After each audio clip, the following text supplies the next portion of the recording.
You know when a little kid makes a mess and then they try to tell the most fantastic lie to hide their mess and deflect the blame elsewhere? You know they're lying.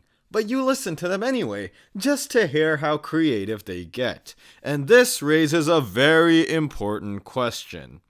Why are you telling me this? Well, because just like terribly lying children, this video I had to watch demonstrates the lengths of mental gymnastics these Zionists will go to show you the true history. None of this pro-Palestinian woke stuff, no. This is an amazing video of unbiased history with unparalleled truth, made by this awesome channel. My channel. Wait, what? My channel. My channel. Why are we censoring the... Okay, maybe if I say it fast enough, it won't be a problem. My channel. Ah, okay, good. This works. So, let's watch this video together, shall we?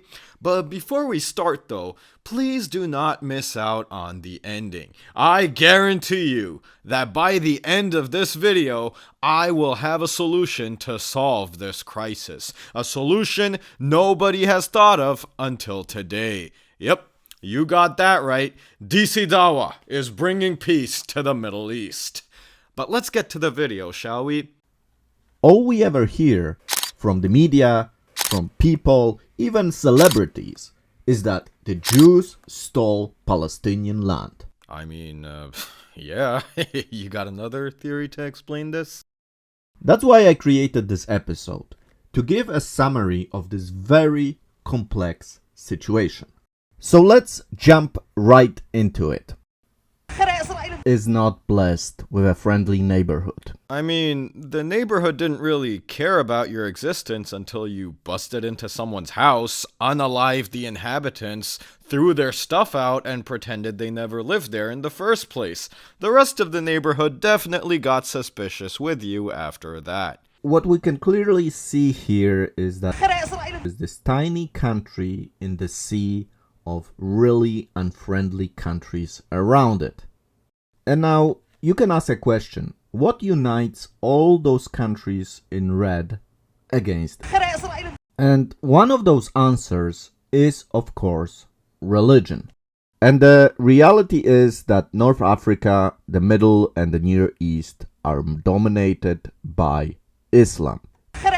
Of course, is not Muslim, and therefore this country, this tiny country, looks like a foreign body that aggravates all the rest. I mean, he's right. It is a foreign body of European colonizers who stole the land, so it is pretty aggravating. As for your claim that Muslims are somehow aggravated by a Jewish presence, history seems to completely contradict you. The Muslim world of North Africa and the newly expanded Ottoman Empire have become safe havens, not just for Muslims, but even for the Iberian Jews. Many of both faiths had fled to these lands as opposed to trying to remain on the Iberian Peninsula in the face of persecution. So considering how Sultan Bayezid's one ruling pretty much debunks that nonsense argument, show us how Palestinians stole Palestine from the European colonizers, will ya? During the Ottoman Empire, you had Jewish people living in the cities you can now see on this map.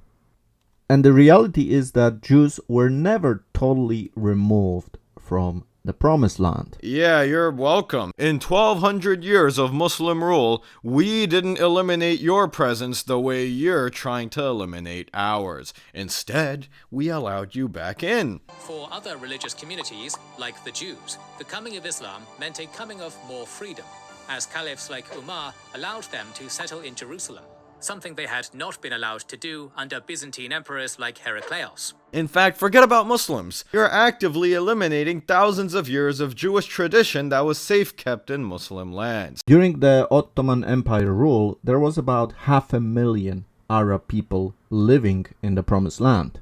And only after the Jews started developing the land, producing jobs, producing fruit of the land, there was a mass migration of the Arabs to the Promised Land. This fact was brought to you by WhatsApp University! If you are feeling a little insecure getting your degree from a cereal box, well, WhatsApp University is here for you. Now, you can validate all your propaganda garbage through WhatsApp forwards.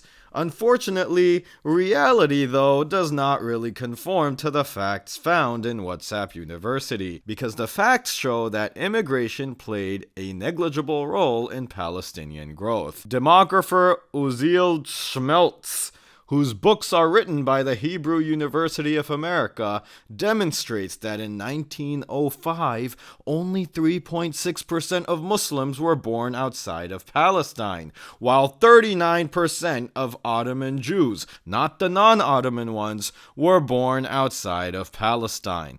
Roberto Bacci, okay, I don't know if that's how it's pronounced, but whatever. Roberto Bacci, demographer and founder of the Central Bureau of Statistics, shows that most of the Palestinian population growth was due to birth rates. American demographer Justin McCarthy states that the argument that Arab immigration somehow made up a large part of the Palestinian Arab population is thus statistically untenable. Yehoshua Parata believes that the notion of large-scale immigration of Arabs from the neighboring countries is a myth proposed by, well, you can read the rest. Expert after expert, American demographers, and even historians from agree that what you just mentioned is total garbage. And all my facts came from one Wikipedia article, backed by source material after source material. What are your facts? Here, for example, you have a graph showing you the population of... It also shows you the population of Arabs that are living in the so-called West Bank and Gaza, and that's 5 million. So from 500,000 we went up to 5 million. Tell me, where is the genocide? So there is no genocide. What a silly question. What a silly person you are. Oh wow, look, the world population increased in 2020. COVID? There's no COVID going on here. Oh look, the world population has been growing for the last 200 years. Definitely no world wars, atrocities, or mass extinguishing events happening here. Tell me, where is it? Why don't I see it? If Israel wanted to commit genocide, I'm sure it could. Aber who brought Abu Khawal into the mix? We already have an Abu Jahl. Now we have an Abu Khawal. Whatever, let's hear him out.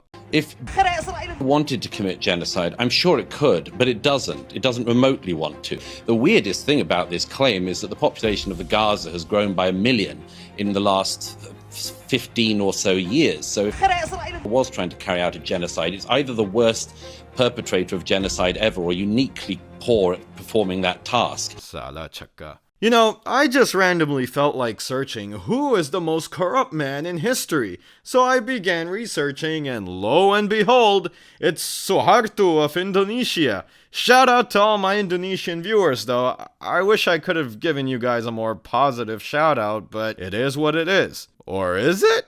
No, let's stick to the topic. So our man Suharto, military dictator of Indonesia, ruling it with an iron fist for 3 decades, embezzles $25 billion during his reign from 1967 to 1998. But hold on, why is Indonesia's economy growing so rapidly during this time? Where's the corruption from our man Suharto? Look at 1996 over here. $227 billion. Where's Abu Khawal? If wanted to commit genocide, I'm sure it could, but it doesn't. It doesn't remotely want to. If Suharto wanted to steal all the money, I'm sure he could, but he doesn't. He doesn't remotely want to.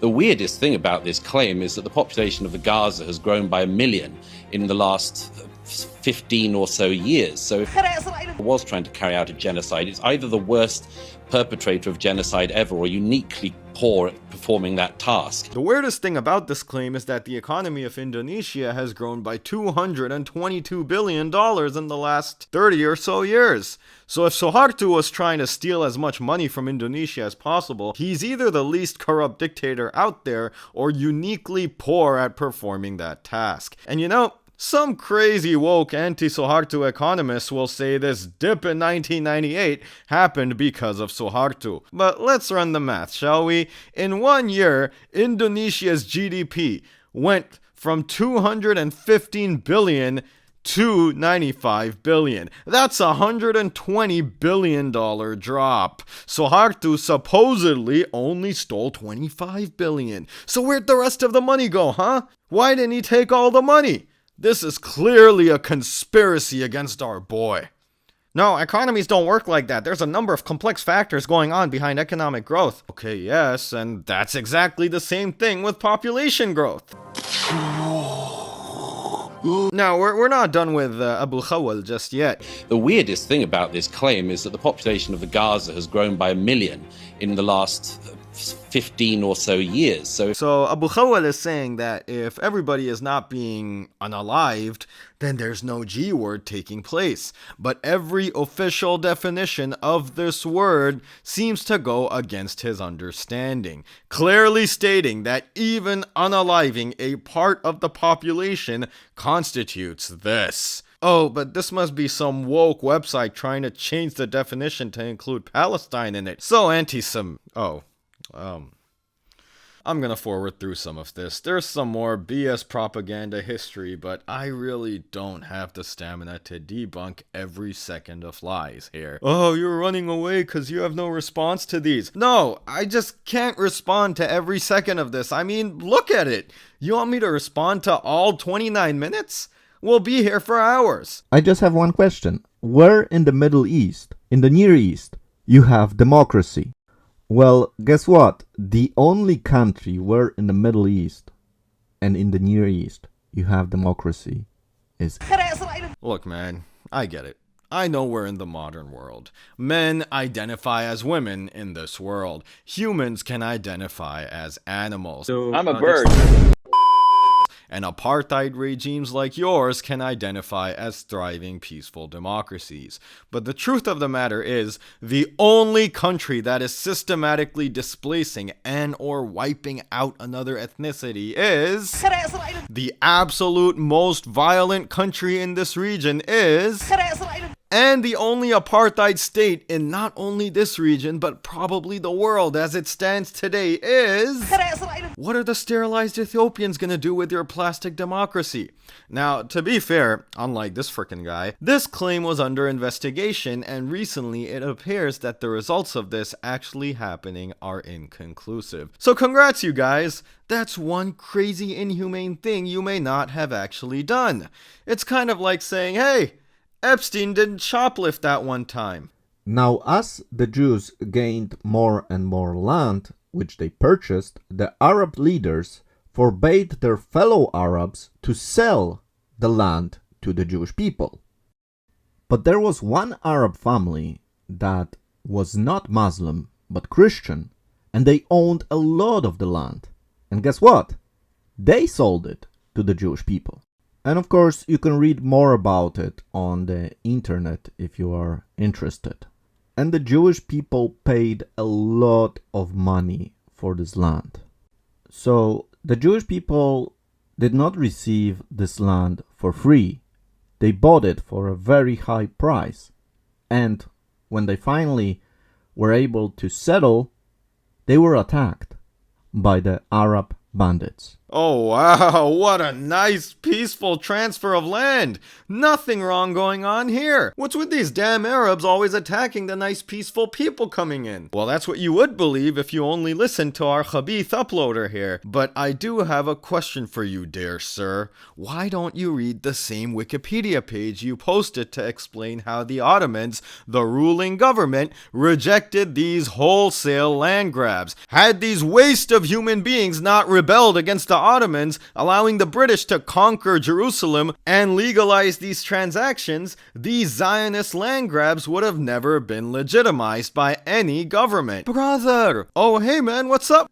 The Jordanians! You're making them angry. Oh, عاش الملك ساميا مقامه. You gotta be kidding me! Coming back to our boy here, you mentioned these peaceful Sarsuk transactions, why don't you mention the displacement of 8,700 people? This is only a precursor to the much bigger war crime of 700,000 Palestinians displaced, along with many massacres taking place. But why go into any of that, right? We're having such a good time making into the good guy. But if you don't understand the history, then you don't understand this conflict. And sometimes you're repeating things that make no sense if you study what actually happened. Yeah, you clearly don't understand the illegitimate illegal occupation that you are now attempting to justify with pseudo-debunked Zionist history. Now, there is one elephant in the room that I haven't addressed.